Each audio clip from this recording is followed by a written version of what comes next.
Santa Monica's message to people evicted long ago for the 10 freeway.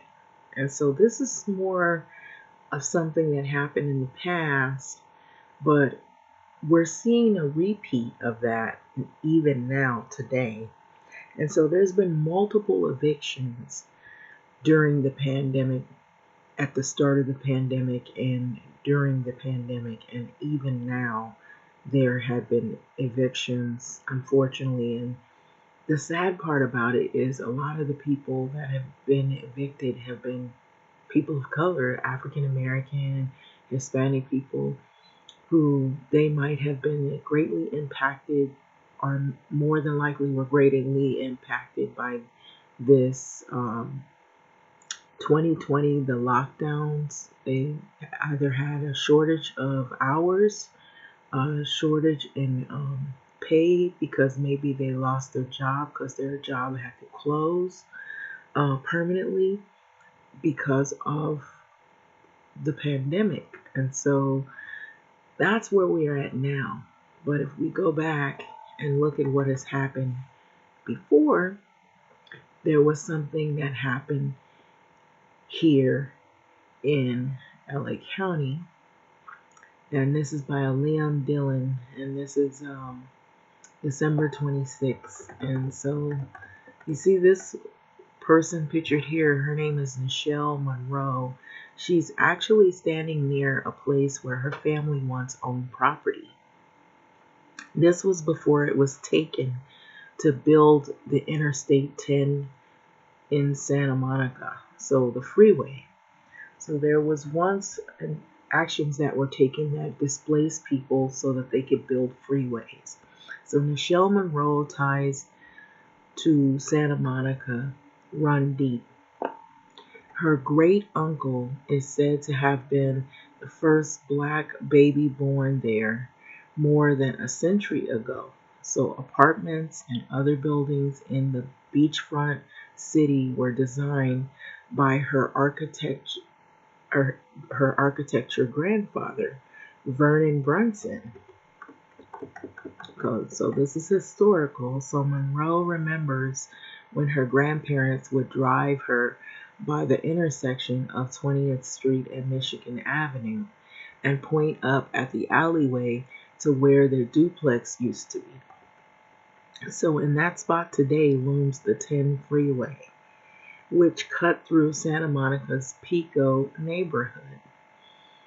As it was built to stretch to the Pacific, Monroe's grandparents, along with about 600 other predominantly black families, they lost their homes just that fast, instantly. So more than half a century later, Santa Monica is offering a chance for some of them to come back. Starting in January, the city will offer affordable housing to those forced out by freeway construction and those removed in the late 1950s when the city bulldozed another black area, Belmar Triangle, to build the Santa Monica Civic Auditorium. So children and grandchildren of those who lost their homes also are eligible. So Santa Monica's act of civic penance is an attempt to recognize the harm done to largely black communities during the post-war World War II era of freeway building and urban renewal.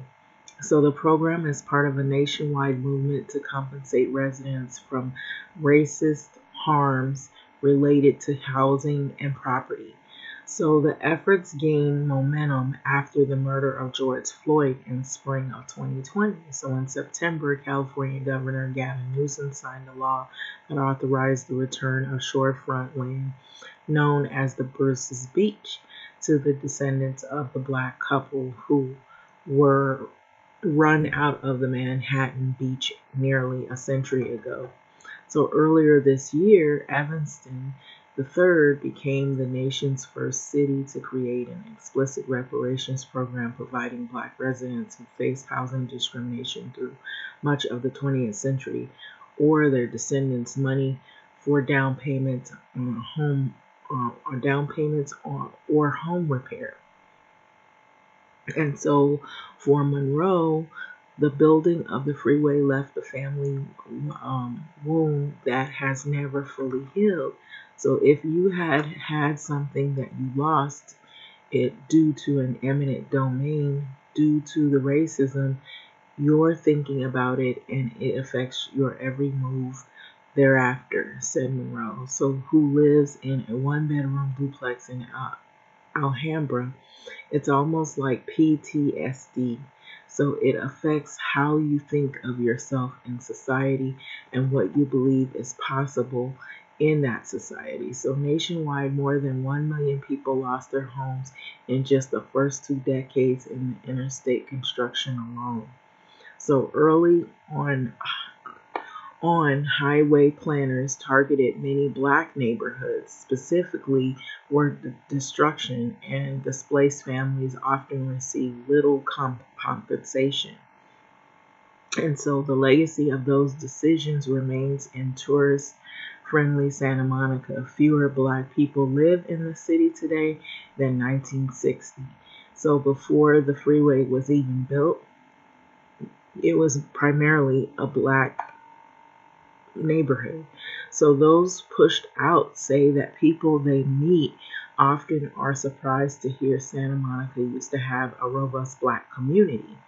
And so the city's program initially will be open to 100 displaced families or their descendants who earn limited income, giving them priority access to apartments with below market rents. And so, but city leaders hope that their efforts will grow into a national model to address past racist policies in housing practices. So we will be able to right a historic wrong, says Santa Monica City Councilwoman Kristen McCowan. So eventually, we're going to do that for more and more people. So, and if other communities start to do their share, you can see a real tidal wave potentially across the country. So, Santa Monica officials say that they realize the program cannot make up for what was taken, but renters got nothing when they were forced out, only their landlords did. Homeowners lost the ability to earn generational wealth from owning property near the Southern California coastline. So before the 10 freeway, many children in the Pico neighborhood walked to school together, gathering their friends along the way. At night, their parents would grab hamburgers at the drive-in restaurant, playing Ella Fitzgerald and Johnny Otis on the jukebox, and afterward they danced at the Maramba nightclub on Olympic Boulevard. So mostly blue-collar Mexican American and black families lived as neighbors in cottages, Spanish-style bungalows, and apartment complexes. Many black residents came to Pico from the deep south to escape brutal segregation. And so that was our little community, said Evelyn Whitaker, who was in high school when the freeway took both her mother and grandmother their homes. And so it was only grand because we made it grand. And so with our friends and our family and the people we loved. So the 10 freeways path to the sea was being developed, and Santa Monica Civic boosters push the city to be its terminus that you see now, believing publicity from the name, okay? And that you say Santa Monica Freeway. So it would be a boon. So that's basically they had their own agenda and they displaced a lot of families. So, but the business interests wanted to protect commercial and industrial land nearby the planters so that planters sliced through the Pico, a decision that they justified because property values were lower there, a fact fueled by government-backed mortgage redlining policies that discouraged investment in areas with large poor and non-white populations. And so it's not like they say we're chasing out all the black people, but we're chasing out all the low income people. And so, does that sound familiar? Stepping away a little bit from the article, from what's going on right now with the gentrification that we see going on in all the metropolitan cities practically in the US. And so, a scholar and resident at the Getty Conservation Institute, who has written a history of the black experience in Santa Monica, but it tells you that they're not valuing these people. They don't believe that their lives matter. So, and they didn't then, and some of that has permeated even to this day. So, I added that in there. So, some Pico residents stood in front of bulldozers. So, NAACP pleaded for an alternative that didn't displace so many black families. So, a survey of homeowners along the freeway route at the time found that the average family had lived on its property for more than 17 years. And because the families received little for their homes, it was hard to buy elsewhere in Santa Monica. So, fair housing activities went door to door. Activists, they went door to door in 1966, polling apartment managers in white neighborhoods to see whether they would rent to black residents. And so only one out of the 27 said that he would. So when a black family attempted to integrate in a white community a few years earlier, 2 Molotov cocktails were thrown into their front porch. Whitaker's mother ended up buying a home in South Los Angeles, joining the many black families there. We moved where my mother's money could take her, Whitaker said.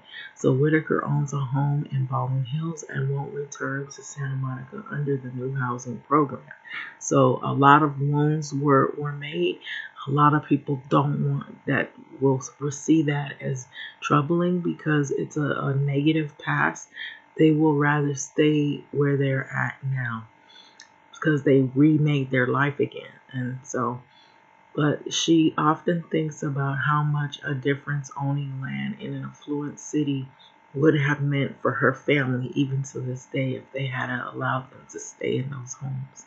So I don't think about my mother's property there, but what it could have been worth at this time now, and all the opportunities that are there in Santa Monica, Whitaker said. The opportunities were not there for black people. What hurts me the most is when I think about if everyone started with an even playing field, how wonderful that would have been. And so Santa Monica's program is similar to one in Portland, Oregon, that began 6 years ago, offers preference to the city's affordable housing programs to families and descendants forced out historically black neighborhoods by construction of the Interstate 5 and urban redevelopment.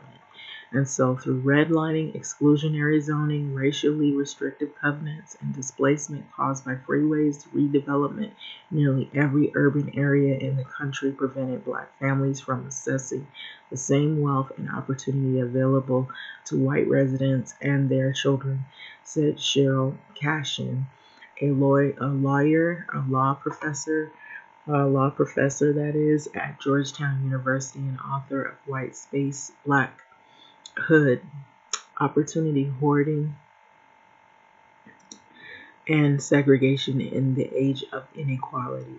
And so, in the light of the history of Santa Monica's efforts, makes sense, she said. So, it's an example of more of what needs to happen, where a city looks honestly at its past and understood that a lot of dramatic inequality in the present overlays with race. And so Cashin has said this. So discussions about the housing program began in 2019 when Santa Monica officials were deciding how to commemorate the city's historic black communities during the construction of the athletic field in what was once Belmar Triangle. So a walking path around the field features photos of Santa Monica's early black families, and signs describes how the freeway and the urban renewal project destroyed these neighborhoods. Ultimately, the city council decided to give families that were forced out of the neighborhoods preferential treatment on its wait list for low income apartments. And so to qualify, residents must prove that they are the families of the descendants of the displaced families that used to be there and meet the income requirements as well, generally earning no more than about $66,250 a year for a single person and $94,600 dollars for a family of 4 people a year. So they would get apartments with rents now restricted to $1,891 a month. For a 1 bedroom through would be $2,896, and then that's what the 4 bedroom would be. But the 1 bedroom would be $1,891. So the amounts are far less than what you could find on the open market right now, especially here in Los Angeles County or LA County. Santa Monica is not that far, so that the rents are around like 2K, 3K, 4K, some 6K. So, but in a sign of how hard affordable housing is to come by, the current wait list extends more than 6,000 families. So low-income households living in Santa Monica that were evicted when the rent control apartments were demolished or when other actions caused immediate displacement will have the first option to receive housing. Nevertheless, the city officials are confident that the program will provide opportunities to the dozens of families that were displaced by the construction of the 10 freeway or the civic auditorium to find these homes. So Monroe could be one of them. And so the freeway took her grandparents' duplex. They moved to another property so that they owned in Santa Monica. And on that land, Monroe's grandfather designed 2-story houses with 5 apartments in the back. And for years, the family centered its life there, and it remained Monroe's base for holidays, summers, even after she and her parents had moved to Mississippi when she was about 10 years old. So she shows a photo. So the photo is Michelle Monroe's family members who are on the play cards in the park dedicated to the first Black residents of Santa Monica at the turn of the century. And so that's there in that park right now, and anybody could go by and view it. So Monroe returned to attend the Santa Monica College, where she now works, and lived in one of her grandparents' apartments. But 15 years ago, after her grandparents' death, a relative sold the property, and Monroe's physical link to Santa Monica was severed. So even if the emotional connection never faded, everywhere that I have been, Monroe said, no place compares to my beloved Santa Monica. So Monroe said that she has mixed feelings about the new housing program and the city's other recent efforts to recognize Black history. So Monroe believes the city should be making it easier for her family to actually buy a home in the community, not just rent, of course. So she's proud. Photos of her grandparents and her great-grandparents are featured in the new Belmar Triangle walking path. But what else is there? Monroe said the theft is still there. The generational wealth is still gone. So I thought this was very interesting to reflect on, because right now to this day we have lots of evictions going on, and most of the people who are evicted are the same people that were displaced back then and evicted and pushed out for freeways. We're now being pushed out because we have a pandemic. There are jobs that people had lost. It may take a while before you can find a job, and now we have sickness and illness, all different kinds of issues going on, but yet they still want you to work as though nothing is happening, like there's no pandemic. And making 2 and 3K is not always easy for everybody to do, especially when you have your hours cut or when you're living paycheck to paycheck and you're just barely making enough to eat. And so those are the type of issues that people are faced with. You know, they have whole families that are being displaced due to this pandemic. And so this is very crucial. And so the same colors that you see that were getting displaced back then is the same people. Probably the great great grandchildren of those people, and maybe other people from other places are getting displaced to this day. It's not about renting, it's about generational wealth. And renting doesn't actually bring you generational wealth. It is owning a home, and that's what those people were robbed of, owning generational wealth.